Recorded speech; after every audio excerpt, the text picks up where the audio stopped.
Bonjour, bienvenue à Conseil en bref. Cette semaine, nous résumons pour vous la séance du Conseil de ville de Mont-Saint-Hilaire tenue le 2 avril dernier. Dans son message d'ouverture, M. le maire Gartin a d'abord fait l'annonce de l'acquisition d'un immeuble par voie d'expropriation. C'est un projet qui s'échelonne depuis plusieurs années. En fait, c'est un projet qui découle du plan présenté au programme particulier d'urbanisme du centre-ville PPU 2019 que vous pouvez consulter sur le site de la ville de Mont-Saint-Hilaire. Le projet nous permettra de consolider le pôle civique du centre-ville de Mont-Saint-Hilaire, notamment en permettant l'ouverture de la rue du centre civique sur la rue Saint-Georges. C'est plus tard M. le conseiller Rainville qui présenta la résolution autorisant légalement cette expropriation. L'acquisition par voie d'expropriation du lot 3 955 599 au cadastre du Québec sur la rue Saint-Georges, considérant la résolution 2023-364 adoptée lors de la séance ordinaire tenue le 6 novembre 2023, par laquelle le Conseil autorisait l'acquisition de gré à gré ou par voie d'expropriation de l'immeuble 6 au 219 rue Saint-Georges, considérant que l'avis d'expropriation a été signifié aux expropriés les 17 et 30 novembre 2023, lequel a été publié au Bureau de la publicité des droits de la circonscription foncière de Rouville sous le numéro 28 426 962, considérant l'offre d'indemnisation datée du 30 janvier 2024 au montant global de 497 572,50 pour les propriétaires et les locataires. Je propose que ce Conseil autorise la production de chèques au montant spécifié à l'offre d'indemnisation datée du 30 janvier 2024 et que les sommes nécessaires soient prises à même le surplus affecté de la vente des terrains dans le développement de la rue Saint-Georges, soit le poste budgétaire 55-992-13-550, et qu'il y a les crédits disponibles pour les fins auxquelles la dépense est projetée, conformément au règlement sur les règles de contrôle et de suivi budgétaire. De retour à son mot de bienvenue, M. Gartin a informé le Conseil d'un changement dans la désignation légale du futur contrat qui fera l'objet d'un appel d'offres octroyant la gestion des activités hôtelières du manoir Rouville-Campbell. Vous remarquerez que sur le site du SAO, pour les appels d'offres du gouvernement, nous avons annulé et remplacé l'appel de proposition qui est en cours. En fait, la modification a pour principal objectif d'ajouter le bail commercial plutôt qu'un contrat de service professionnel pour refléter davantage les objectifs que le Conseil a à l'égard de l'avenir du manoir Rouville. Cet appel contient les mêmes critères qualitatifs, puis le travail effectué par les soumissionnaires est toujours valide. Cette décision a d'ailleurs été prise conformément à la loi sur le patrimoine culturel, qui élargit le pouvoir des municipalités pour la protection puis le maintien du patrimoine. M. Gartin a plus tard expliqué ce passage obligé permettant l'exploitation et l'entretien du manoir. La loi sur le patrimoine culturel permet des baux pour qu'on occupe puis que notre patrimoine demeure vivant. Donc, à cet égard-là, c'est ce qui nous permet de préciser notre processus d'appel d'offres puis qui vient clarifier les choses. Donc, c'est pour ça qu'on a jugé que c'était suffisamment important d'ajuster la chose en vertu des pouvoirs qui nous sont conférés par la loi sur le patrimoine culturel. Puis c'est des modifications qui sont toutes récentes, qui datent de 2021. À une question citoyenne, le maire explique le cheminement d'une demande de permis de construction lorsque la réglementation provinciale régissant l'environnement est mise en cause. Conformément à nos règlements, les promoteurs déposent des plans, font des plans et devis, font les analyses qui sont nécessaires. Puis quand on arrive à une étape pour aménager les infrastructures conformément aux règles provinciales, bien là, on doit, dans le fond, autoriser que ces documents-là soient transmis. Le directeur général de la Ville, M. Saint-Onge, a apporté les précisions suivantes. La demande au MECC, c'est avec les documents que vont fournir les fournisseurs, mais c'est Génipur qui est un mandataire de la Ville qui va déposer et c'est payé, par exemple, par le promoteur, mais c'est vraiment, dans le fond, la Ville va payer, mais c'est rechargé au promoteur parce que c'est pas faux frais des contribuables, mais c'est bien un mandataire de la Ville, il répond à la Ville et aux attentes et le ministère va répondre à la Ville d'abord à la demande de certificat. M. Gartin a ensuite informé le Conseil des démarches de planification rendues nécessaires par les nombreux projets de complexes résidentiels sur le boulevard Laurier. Il y a des études de planification qui sont en cours pour le boulevard Laurier. Il y a des démarches, notamment pour favoriser la mobilité active. Il y a des démarches, notamment, qui sont entreprises pour réduire la vitesse, pour y donner un caractère urbain, et donc pour rendre compte, notamment, des développements qu'il y a de part et d'autre du boulevard Laurier. Madame la conseillère Thibault a présenté la résolution qui autorise la demande de permis que la Ville adressera au ministère québécois de l'Environnement pour la réalisation de ce projet. Considérant qu'en vertu de la dite résolution, le groupe Conseil Génie Pur, Inc. était autorisé à soumettre pour et au nom de la Ville de Mont-Saint-Hilaire toute demande d'autorisation et ou d'approbation auprès, entre autres, du ministère de l'Environnement et de la lutte contre les changements climatiques de la faune et des parcs. Considérant qu'il y aurait lieu d'ajouter des précisions pour le dépôt de la demande de certificat d'autorisation au ministère et que ce dépôt pourra être effectué lorsque tous les documents jugés conformes auront été obtenus par la firme Génie Pur. Je propose donc que la Ville de Mont-Saint-Hilaire confirme son engagement à acquérir les systèmes d'aqueducs, d'égouts sanitaires et d'égouts pluviales ou leurs extensions situées sur les lots devant être cédés à la Ville ou ceux faisant l'objet d'une servitude en faveur de la Ville, à entretenir les ouvrages de gestion des eaux pluviales et à tenir un registre d'exploitation et d'entretien. À une autre question citoyenne, le maire Gartin a expliqué pourquoi ce site faisait l'objet d'une protection spécifique. Le site était une ancienne sablière, Oui. donc on a décapé le sol. Donc, souvent, quand on creuse, on se rapproche de la nappe phréatique. Mais même avec toute la plantation, les arbres qui sont assez matures, c'est normal qu'il y ait quand même cette accumulation d'eau-là. Là. Oui. C'est pas pour rien qu'il y a une grande partie du site qui est en milieu humide. Puis c'est notamment pour ça qu'il va y avoir, dans le fond, de grandes portions du terrain, plus de 40% du secteur qui vont être maintenus à l'état naturel, essentiellement à cause de la présence de milieu humide. Okay. Madame Thibault a présenté la série de règlements que des employés récemment désignés auront le mandat de faire appliquer au nom de la Ville de Mont-Saint-Hilaire. C'est un processus qu'on doit faire à on renouvelle à chaque fois qu'il y a des fonctionnaires qui se rajoutent à l'équipe, des gens qui partent, des gens qui arrivent, donc on doit mettre les noms à jour. Alors, je propose que ce conseil nomme M. Renaud Geneuil, préposé au permis, M. Jordan Morin-Bernard, préposé à la réglementation, à titre de fonctionnaire désigné chargé de l'administration et de l'application des règlements d'urbanisme de la Ville, soit les règlements suivants. Donc, c'est un peu long, je vais y aller. Alors, règlement de lotissement, le règlement de construction, le règlement sur les permis et certificats, le règlement de zonage, le règlement sur les dérogations mineures, le règlement sur les usages conditionnels au règlement d'urbanisme, le règlement sur les projets particuliers de construction, de modification et d'occupation d'un immeuble, le règlement relatif au plan d'implantation et d'intégration architecturale, le règlement sur la démolition d'immeubles. Je propose aussi que ce conseil les nomme également à titre d'officier responsable pour l'administration et l'application du règlement suivant, le règlement sur les nuisances. Que ce conseil les nomme aussi à titre de personnes désignées pour l'administration et l'application du règlement suivant, soit le règlement concernant la vidange des installations septiques. Que ce conseil nomme également ces derniers à titre de responsables chargés de l'administration et de l'application des règlements suivants.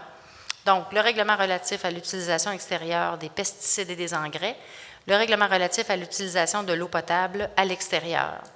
Que ce conseil les nomme également à titre de fonctionnaires de l'autorité compétente pour l'administration et l'application du règlement suivant, soit le règlement relatif à la lutte contre la propagation de la grille du frêne sur le territoire de la Ville de Mont-Saint-Hilaire. Que ce conseil les nomme également à titre de fonctionnaires désignés pour l'administration et l'application des règlements suivants. Règlement concernant la garde de poules, règlement sur l'occupation du domaine public, le règlement régissant l'utilisation et l'entretien des systèmes de traitement tertiaire de désinfection par rayonnement ultraviolet.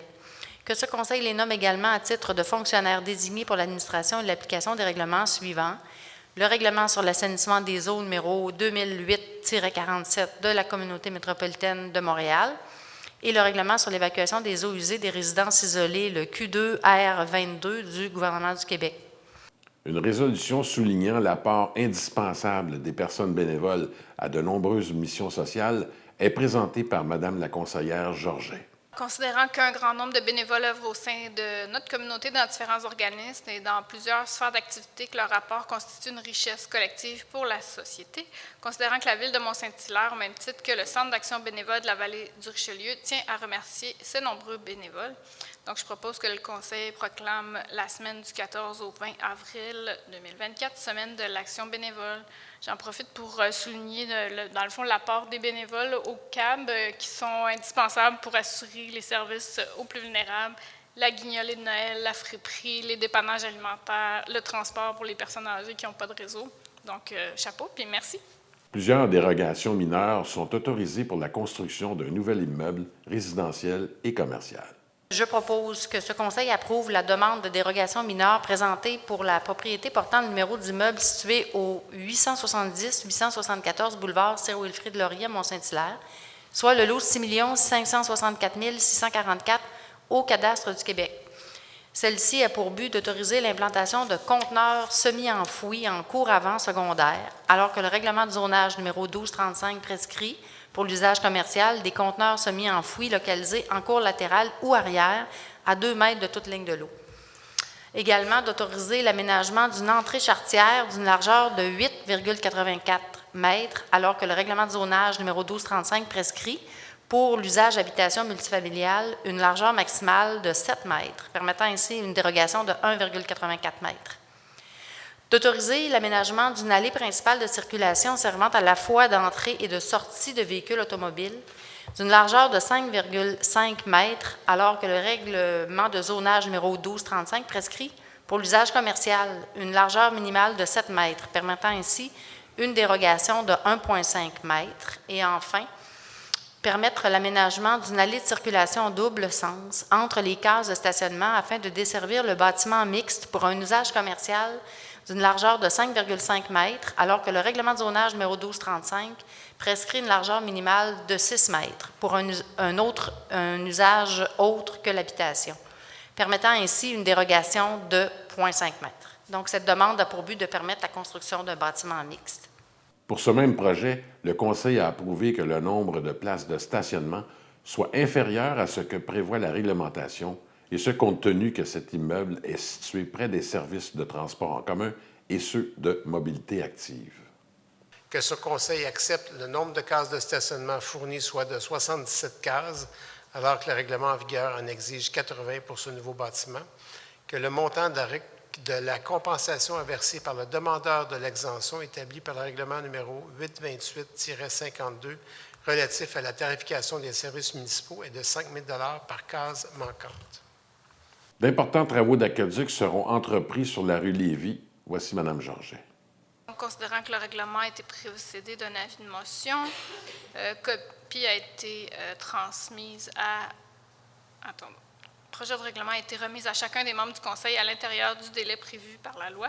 Donc, je propose que le règlement numéro 1342, intitulé « Règlement décrétant des travaux de réfection d'infrastructures », soit le remplacement des conduites d'aqueduc, d'égouts sanitaires et pluviales, travaux de voirie, de pavage, aménagement paysager et travaux connexes sur la rue Lévis, ainsi que le paiement d'honoraires professionnels et autorisant un emprunt de 2 313 000 $ nécessaires à cette fin, soit et est adopté par le Conseil. J'appuie. Merci. Tous d'accord, membres du Conseil? Oui. Une résolution doit être adoptée concernant la délimitation des 6 districts électoraux du Conseil municipal de Mont-Saint-Hilaire, et ce, même s'il n'y a aucun changement. Les explications du maire suivies par la présentation de M. le conseiller Morin. Juste rappeler que c'est une obligation en vertu du directeur général des élections, là, de réadopter ce règlement-là, même s'il n'y a pas de modification majeure de prévue à cette fin, même si la population de Mont-Saint-Hilaire, depuis les dernières élections, a décru, en fait. Donc, phénomène assez particulier. Alors, M. Morin, vous pouvez y aller pour l'adoption du projet de règlement. Oui. Donc, je propose que le projet de règlement 1352, intitulé « Règlement concernant la division de la Ville de Mont-Saint-Hilaire en 6 districts électoraux », soit et est adopté par ce Conseil. J'appuie. Merci. Tous d'accord? Un contrat est accordé pour superviser l'exécution de travaux d'infrastructure municipale qui desserviront le projet domiciliaire Les Jardins panoramiques. Je propose que ce Conseil approuve conditionnellement aux approbations requises par la loi la soumission de Vitom Excavation au montant de 3 608 078,23 incluant les taxes concernant les travaux pour le projet domiciliaire Les Jardins panoramiques phase 2B dans le cadre du contrat ING 21P04AO2 étant la plus basse soumission conforme relativement au du contrat.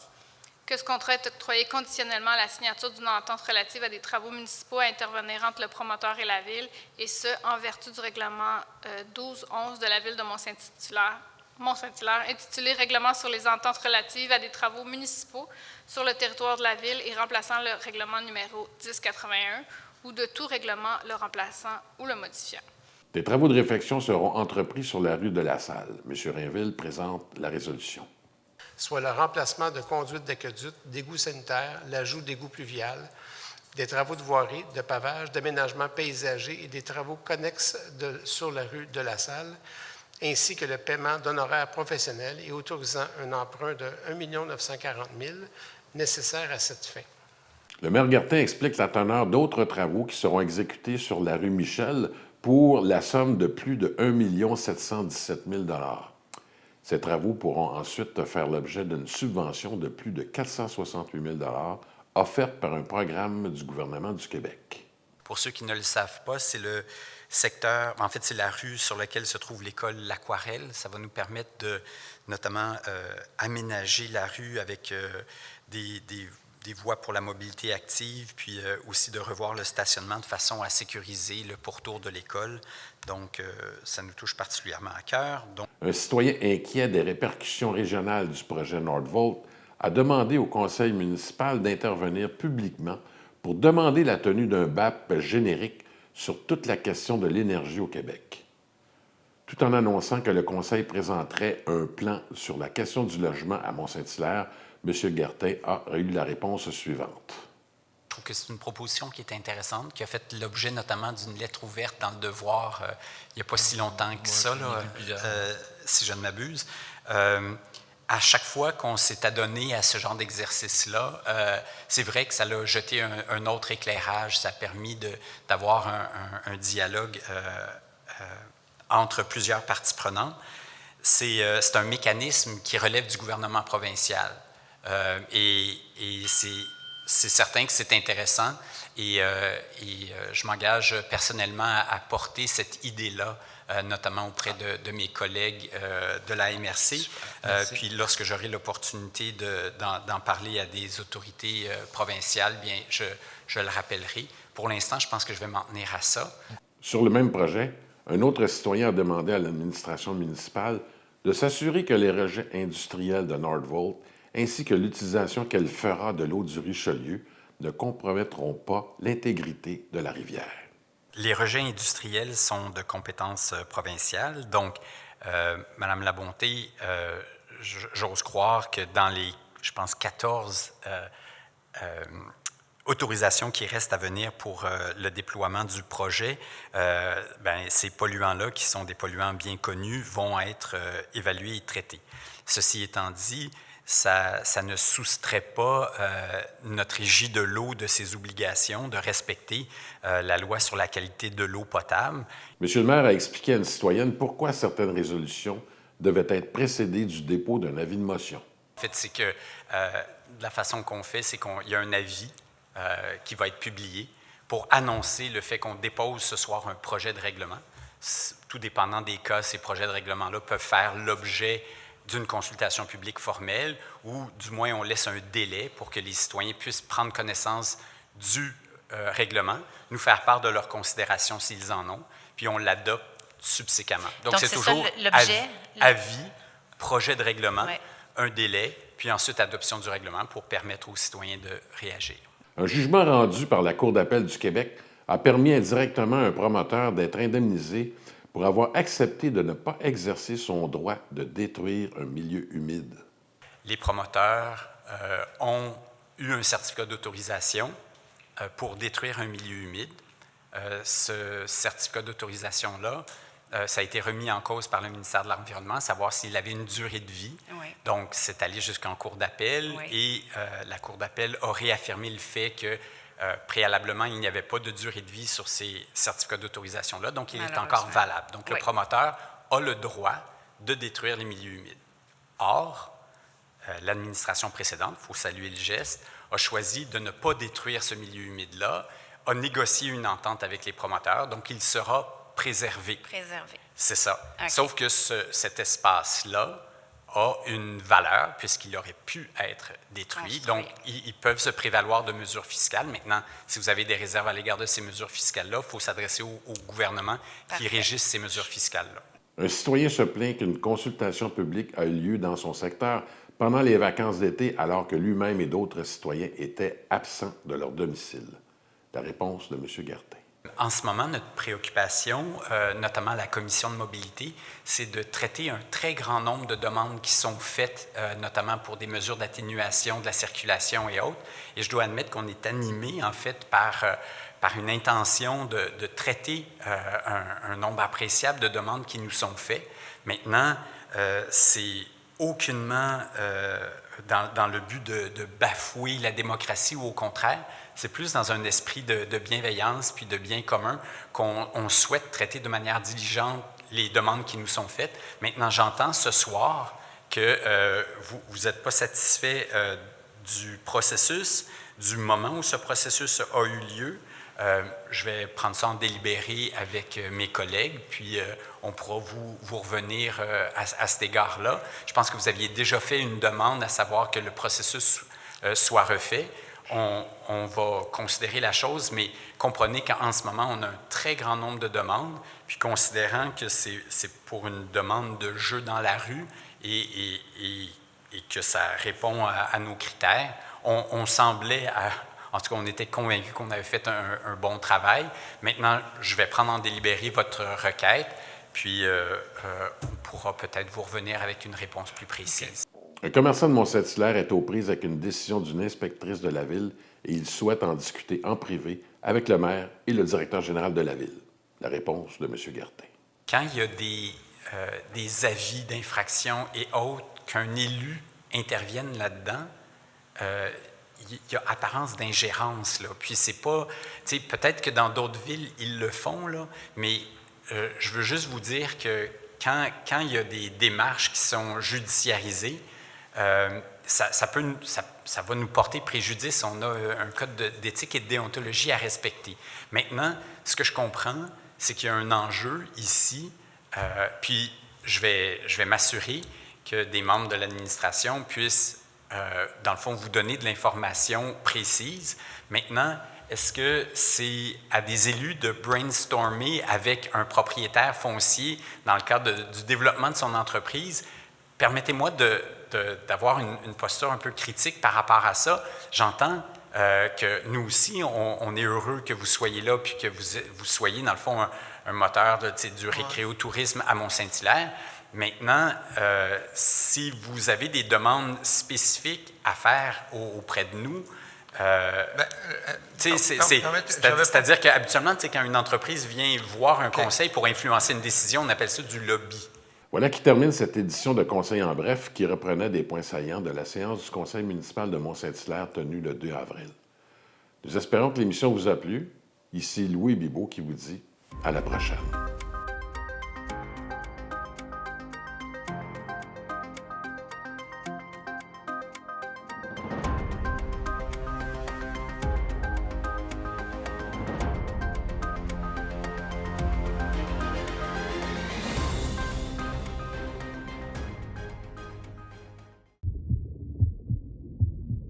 Vous savez, on commence jamais trop tôt à gérer ses finances. Hein, maman?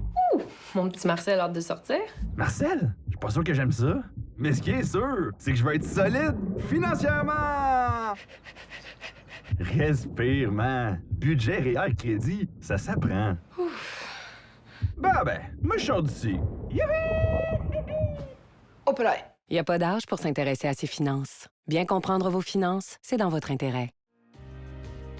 À chaque jour dans ma vallée, ma communauté.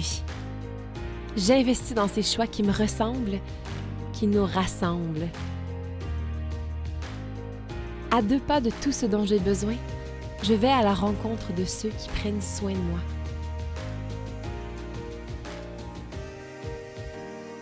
Fière de ma collectivité tissée serrée, je prends le temps d'échanger avec les passionnés et les passionnants.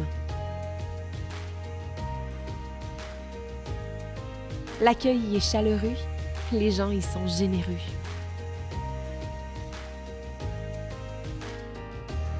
Je plonge au cœur de la culture locale, de ses saveurs et de ses couleurs qui me transportent. À chaque jour, j'investis dans la vallée du Richelieu parce que choisir local, c'est gagnant.